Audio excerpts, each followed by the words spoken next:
आंदोलन खत्म नहीं हुआ है। हमारे पंजाब के भाइयों ने भी और हमारे संयुक्त मोर्चा के नेताओं ने भी यह आश्वासन दिया है कि अगर सरकार ने कोई वादा खिलाफी की तो संयुक्त मोर्चा अगुवाई में खड़ा होकर के और पूरे मतलब 36 जात इकट्ठा होकर के दिल्ली के बॉर्डरों को भी घेरने का काम करेंगे और हरियाणा के सीएम खट्टर के आवास को भी घेरने का। नमस्कार, मैं हूं अजय भारद्वाज और आप इसमें ग्राउंड मीडिया देख रहे हैं। किसान आंदोलन से जुड़ी तमाम तस्वीरें लगातार आप सभी के सामने लेकर के आने लगे हैं भाई सोशल मीडिया के ऊपर। और ग्राउंड लेवल की यदि बात करते हैं, प्रमुख चेहरा कविता सरपंच जो खड़कराम जी गांव से हैं और प्रियंका खड़कराम जी गांव की जो बेटी है लगातार सुर्खियों के अंदर रही है, क्योंकि किसान आंदोलन को लेकर के मोदी सरकार को झुकाने का जो कार्य किया किसानों ने, आप सभी ने पता ही है कि लास्ट दिन था किसान आंदोलन का कल भी, और आज खटका टोल प्लाजा से यहाँ पर पहुंची है। जोर शोर से बहुत स्वागत किया गया है गांव की तरफ से। सबसे पहले तो आप दोनों को शुभकामनाएं ग्राउंड मीडिया की ओर से। बहुत बहुत धन्यवाद भाई, और आपको भी बहुत हार्दिक शुभकामनाएं, क्योंकि आप लोगों का भी बहुत सहयोग रहा है। कविता जी, बहुत बहुत शुभकामनाएं। जो मोदी सरकार झुकी है, जो किसानों की जीत हुई है, बहुत स्वागत किया गया गाँव की तरफ से। आप भाई सबसे पहले तो आपका भी धन्यवाद, और दूसरा मैं अपने गाँव की इतनी ऋणी हूँ, मतलब 7 जन्म तक इनका आभार नहीं उतार सकती, क्योंकि उन्होंने एक बहू होने के बाद मेरे को बेटी का जो दर्जा दिया है और हर कदम पर मेरे साथ चले, चाहे कोई भी बुराई हो या कोई भी अच्छाई हो, मेरे सिर पर इन्होंने ऐसा आशीर्वाद रखा भी मैं जहाँ भी गई हूँ ना वहाँ सफल हुए हैं। मैं अपने गांव की भी धन्यवादी हूँ, अपने बुजुर्गों की भी धन्यवादी हूँ, और इस समाज ने भी जो मेरे को मान सम्मान दिया उसके लिए भी मैं सबका धन्यवाद करती हूँ। और सबसे बड़ा धन्यवाद तो मैं मोदी जी का करती हूँ। उन्होंने हम जो चूल्हे चौके तक सीमित थी ना, इस आंदोलन के द्वारा हम अपनी मंच पर आए हैं, हमें अपने विचार व्यक्त करने का मौका मिला है और अपने समाज के सामने हमें अपनी ताकत दिखाने का मौका मिला है। भाई हम भी आपके साथ, कोई भी बुराई या अच्छाई हो, कंधे से कंधा मिलाकर आपके सामने खड़े हैं, आपके साथ खड़े हैं। आपको घबराने की जरूरत नहीं, आप आशीर्वाद दो, हम आपके साथ चलें। बिल्कुल भाई, बड़ी बात एक है, महिला शक्ति ने दिखा दिया है इस आंदोलन के दौरान कि पुरुष प्रधान देश ने महिला शक्ति ने इस आंदोलन के अंदर जो अपनी शक्ति दिखाई है वो मोदी सरकार झुकाने का कार्य भी किया है।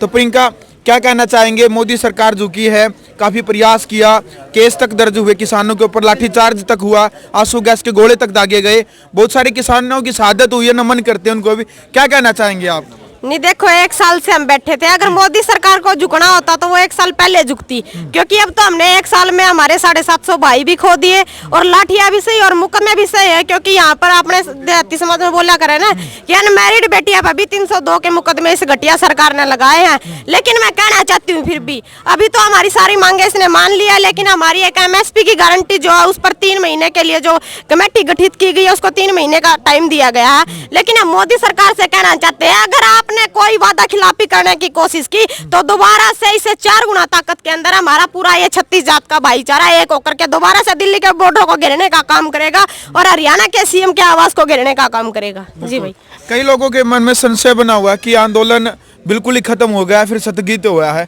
क्या कहना चाहेंगे उन दर्शकों को? हमारा आंदोलन सिर्फ स्थगित हुआ कुछ समय के लिए, क्योंकि हम मोदी सरकार की मंशा को जानते हैं।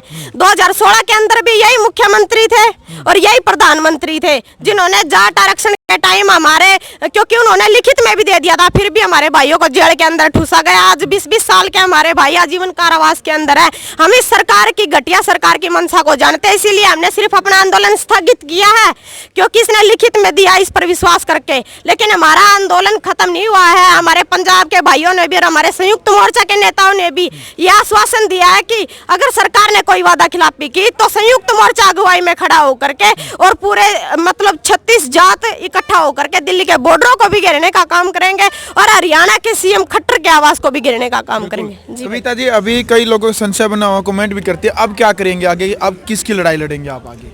देखिए, लड़ाई तो हमारी अभी पूरी नहीं हुई है, क्योंकि जो हमने शहादतें दी है ना वो MSP के ऊपर दी हैं। तो सरकार को बताना चाहते हैं, अभी हम मतलब अपने भाईचारे को और जोड़ने के लिए और मजबूत करने के लिए हमने आंदोलन को स्थगित किया, समाप्त नहीं किया। अगर 3 महीने का सरकार ने हमसे MSP के लिए समय मांगा है, अगर 3 महीने के अंदर सरकार कुछ वादा खिलाफी करती है तो इससे ज्यादा ताकत में हम सरकार को घेरने का काम करेंगे। जिस तरह से अभी हमने मोदी सरकार के घुटने टिकवाए हैं और माफी मंगवाई है ना, दोबारा से इससे दुगनी ताकत में हम सरकार के सामने मतलब प्रस्तुत होंगे और सरकार के घुटने टिकवाने का काम करेंगे। बिल्कुल।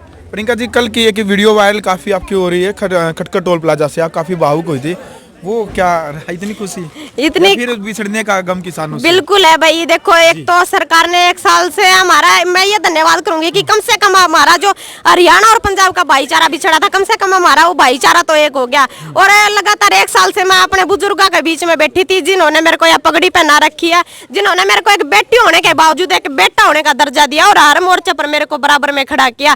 तो उन लोगों से बिछड़ने के लिए मैं थोड़ी सी भावुक थी। मेरे अंदर की जो भावनाएं थी वो आंदोलन से दिल से जुड़ी हुई थी, तो इस हमारे आंखों में खुशी के आंसू आ गए थे। बिल्कुल। तो परिवार वालों का कितना साथ रहा इस आंदोलन के अंदर, क्योंकि देर रात भी हो जाती थी, करनाल की बात करें या फिर टोहाना की बात करें, दिन रात वहीं बैठा रहना पड़ता था धरने के ऊपर। परिवार वालों का कितना सहयोग रहा? मेरे को परिवार वालों का भी बहुत सहयोग रहा है, और हालांकि मैं कहूंगी कि सबसे ज्यादा मेरे को मेरे पापा का सहयोग रहा है। हर एक मोर्चे पर तो मेरे साथ खड़े रहे, जहाँ मेरे को रुकने की बात आई तो मेरे पापा मेरे साथ हर एक मोर्चे पर खड़े रहे।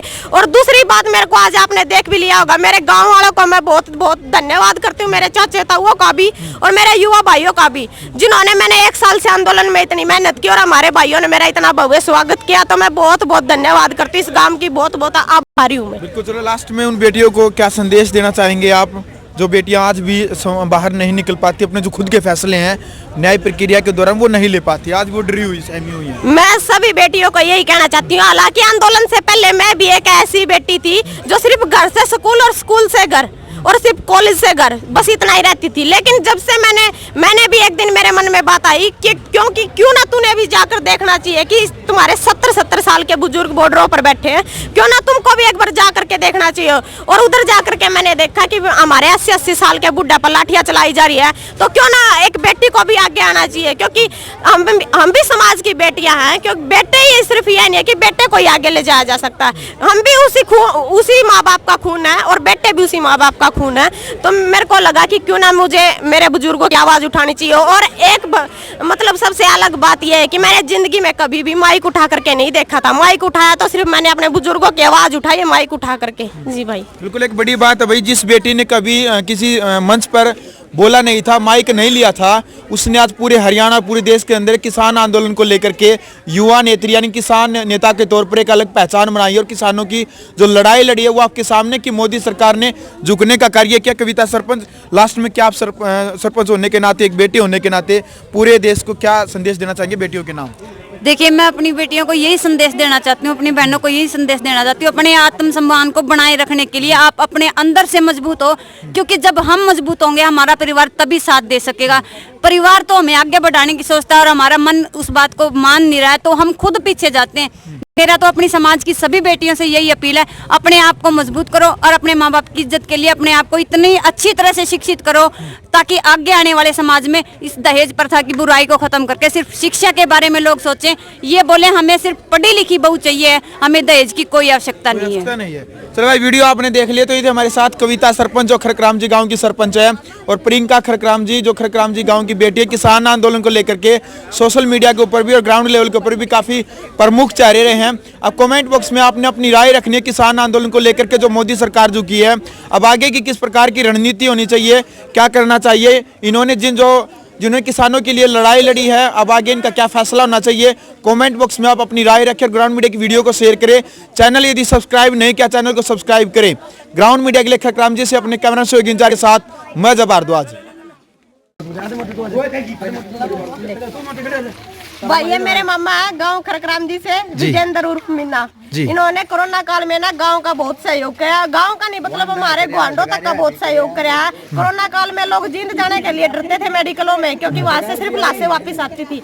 लेकिन इस मेरे मामा ने, इन्होंने मीना डॉक्टर ने पूरे गाँव को बचाया और पूरे यहाँ तक कि हमारे गुआंढों के आसपास के गाँव में भी मेरे मामा गए हैं और कोरोना के मरीजों को बिल्कुल ठीक किया। एक भी कोरोना के मरीज की मेरे मामा के हाथों से डेथ नहीं हुई है। ये सबसे बड़े हमारे मामा का सहयोग रहा गाँव में, और बहुत बहुत धन्यवाद करते हैं हमारे इन डॉक्टर साहब का, हम जो गांव में इतना सहयोग किया और हमारे आसपास के गांव वालों को भी बचाया।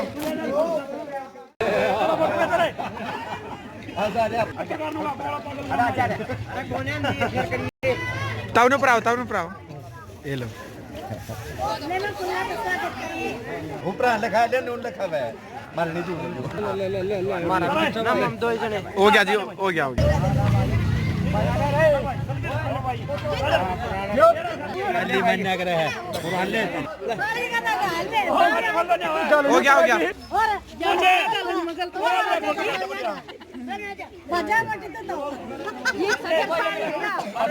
ले ले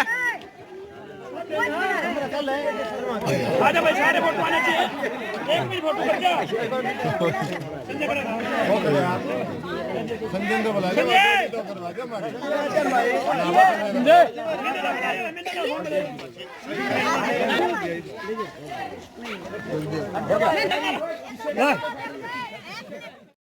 राष्ट्र निर्माण की जानकारी के लिए ग्राउंड मीडिया चैनल को सब्सक्राइब करें और शेयर करें।